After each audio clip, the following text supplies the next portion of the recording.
If the oxygen around you disappeared right now, you wouldn't start choking, you wouldn't feel pain, your brain would just slow down, and you probably wouldn't notice it in time. At first, there's no clear signal. You're still breathing, your body keeps functioning, but your brain is already getting less oxygen. Your reactions slow down, your thinking becomes less precise. You might feel lightheaded or slightly disconnected. Nothing that forces you to stop. Nothing that tells you this is serious. This is the part that catches people off guard. The first thing oxygen deprivation affects is your ability to notice it. You don't immediately think, something is wrong. You just keep going. In controlled tests, trained pilots remove their oxygen masks and then forget to put them back on. They hesitate. They smile. They ignore clear warning signs. Not because they're careless, because their brain is already failing.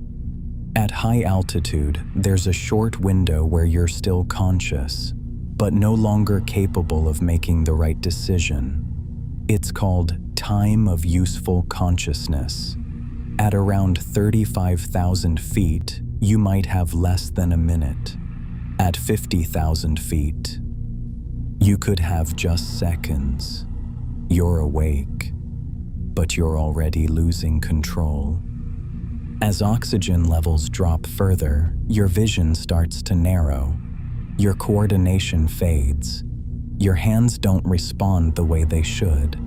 You try to think clearly, but your brain can't keep up. Your breathing gets faster, but it doesn't help. Because the problem isn't how much you breathe, it's what your blood is carrying. And then, without any clear warning, your brain shuts down what it can't sustain. You don't fight it. You don't resist. You just lose consciousness, quietly. Losing consciousness doesn't mean instant death. If oxygen returns in time, recovery is possible.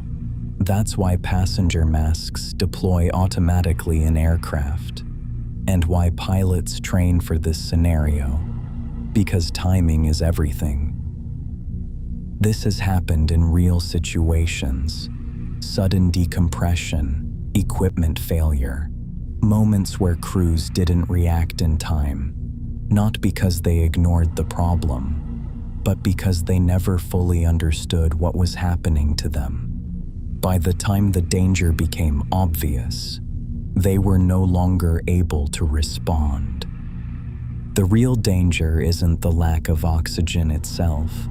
It's that your brain is the first thing to go. Before your body fails, your ability to fix the situation disappears. You're still there, but you're no longer in control. So if oxygen suddenly disappears, you don't panic, you don't feel pain, you don't even fully understand what's happening, because by the time your brain tries to warn you, it's already too late to do anything about it.